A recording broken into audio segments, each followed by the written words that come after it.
형제자 여러분 안녕하세요. 오늘은 6월 28일 금요일 하나님 손에 잡힌 그릇이라는 제목으로 사도행전 9장 10절부터 22절까지를 묵상합니다. 10절 그때란 다메섹으로 가는 길에 햇빛보다 더 강한 빛으로 다가오신 주님을 만난 사울이 땅에 꼬꾸라지고 앞을 못 보게 돼서 사람들의 손에 이끌려서 결국 다메섹으로 가게 됩니다. 그때에 아나니아라는 제자가 있더니 주께서 환상 중에 불러 이르시되 아나니아라 하시거늘 대답하여 주여 내가 여기 있나이다 하니, 자, 주께서 사람을 통해서 사람과 함께 일하심을 우리는 보게 됩니다. 그래서 미리 사울과의 만남을 빛을 통해서 다가오시고 사울을 부르시고 사울을 만나셨던 주께서 이제 사울을 회복시키기 위해서 다메섹에 있는 제자 아나니아를 부르십니다. 아나니아가 주여 내가 여기 있나이다. 자, 인격적인 만남을 통해서 아나니아에게 사명을 부여하십니다. 11절 주께서 이르시되 일어나 집가라 하는 거리로 가서 유다의 집에서 5 사울이라 하는 사람을 찾으라. 그가 기도하는 중이니라. 자, 주께서 아나니아에게 집가라는 거리, 다메섹에 있는 집가라는 거리로 가서 예루살렘에서 온 사울이라는 사람을 찾으라. 그가 기도하는 중이니라. 여러분, 기도하는 중이라는 것은 뭘까요? 사울이 앞을 보지 못합니다. 아무것도 보지 못합니다. 그가 기도한다는 것은 그가 눈을 뜰 때까지는 그가 늘 추구했던 육의 것을 보지 못하고 하나님과의 만남을 통해서 그를 자신을 씻어내는 과정을 지금 하고 있다는 것이죠. 12절 그가 아나니아라 하는 사람이 들어와서 자기에게 안수하여 다시 보게 하는 것을 보았느니라 하시거늘. 자, 뭘 얘기하냐면 주께서 아나니아에게 일어나서 사울이라는 사람을 찾아가서 안수하라는 것이죠. 사울은 또 사울의 기도하는 것을 통해서 아나니아라는 사람이 찾아와서 너에게 안수하고 너를 다시 보게 하고 회복해 할 것이라는 것을 또 말씀해 주시고, 하나님께서 다 섭리하고 계신 거예요. 아나니아를 통해서 사울을, 또 사울을 통해서 아나니아를, 만남을 통해서 함께 동역하고 함께 주님의 제자로 일어나는 그런 관계를 맺게 되기를. 그래서 사울이 주님의 제자가 되어서 다메섹에 있는 형제자매들과 교제하고 그것을 통해서 이제 새로운 삶을 시작할 것을 말씀하시는 것입니다.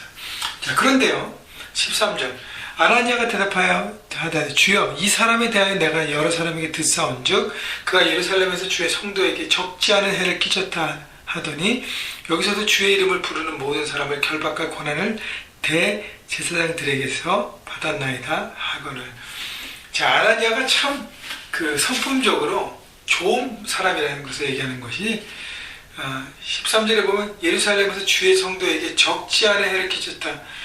그러니까 긍정적인 표현을 하는 것이죠. 부정적으로 주의 성도에게 많은 피해를 주고 많은 사람을 받게 되었다. 주님 어떻게 저런 인간을 너에게 만나게 합니까? 라고 그렇게 강하게 부정하지 않았다는 거예요. 예수님께서 그를 부르셔서 사울에게 가라고 했을 때는 뭔가 의미가 있는데 그래도 내 경험과 내 지식으로는 맞지 않으니까 주님 앞에 좋은 마음과 태도로 묻는 것입니다. 그때 15절 주께서 이르시되 가라. 이 사람은 내 이름을 이방인과 임금들과 이스라엘 자손들에게 전하기 위하여 택한 나의 그릇이라. 자, 사명을 받은 아나니아가 사울에 대해서 이렇게 지금 의문이 있을 때 주님은 혼란스러운 아나니아를 꾸짖지 않았습니다. 너는 왜 순종하지 못하냐고 말씀하지 않으셨어요. 대신 주님의 계획과 뜻을 나눠주십니다. 사명 가운데 온전히 순종하기 위해서는요, 우리가 주님과의 대화가 필요한 것이죠. 주님의 뜻과 주님의 계획을 알아야 합니다. 주께서 우리에게 말씀하시고 우리에게 거룩한 부담감을 주셨을 때 주님 앞에 물어야 합니다. 언제까지요? 내 마음에 확신과 믿음이 들 때까지 물어야 하는 것이죠. 그때 주께서 뭐라고 말씀하세요? 앞으로 사울이 살아갈 사명의 대상을 얘기하죠. 이방인과 임금들과 이스라엘 자손들에게 전하기 위하여 택한 나의 그릇이라. 나의 일꾼, 나의 증인이라고 말씀하십니다.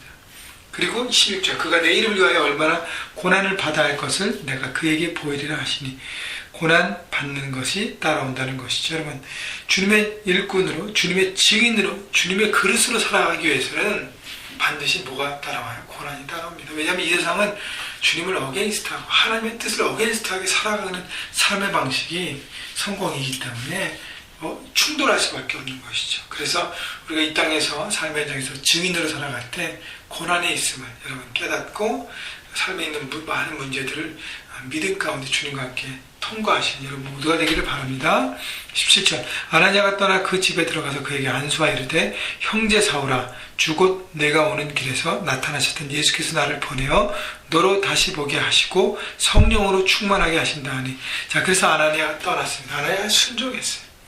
여러분 주님 말씀을 듣고 자신의 생각을 바꾸는 것이 순종입니다. 그리고 즉시 떠나서 사울에게 가서 안수합니다. 근데 그때 가서 억지로 순종하지 않았어요. 기쁨으로 움직입니다. 그러면서 뭐라고 표현해요?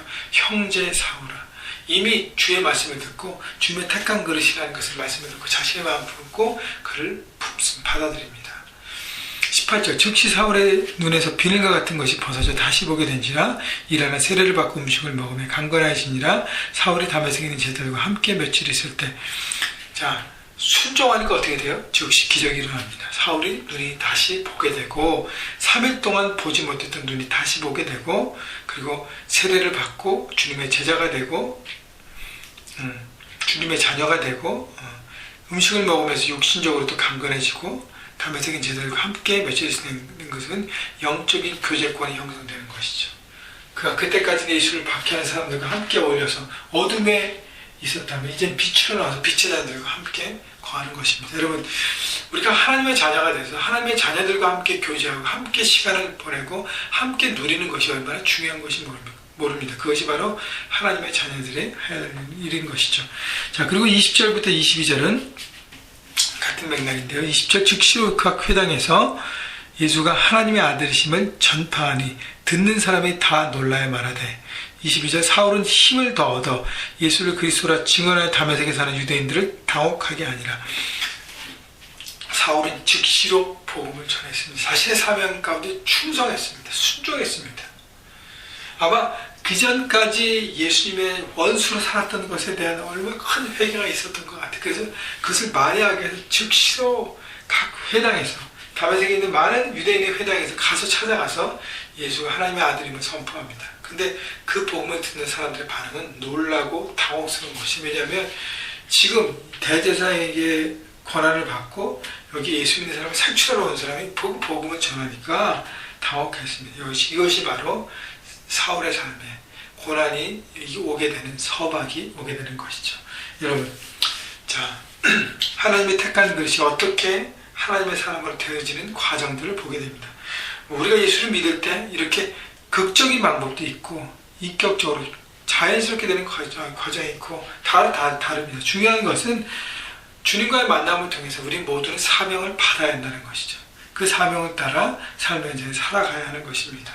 그래서 그것이 때로는 고난이 오고 때로는 어려움이 있을지라도 즉각 순종해야 되고 우리 모두 하나님의 손에 잡힌 그릇이라는 것, 일꾼이라는 것을 여러분 생각하시고 여러분 다른 일꾼과 동역하시면서 우리가 하나님의 아들됨을 바라보시고 그 하나님 예수가 하나님의 아들이고 예수가 부활하시고 그리고 십자가 통해서 우리 모두를 살리신 영원한 삶을 인도하신 바로 구원자가 됨을 우리가 삶의 현장에서 날마다 전할 것입니다.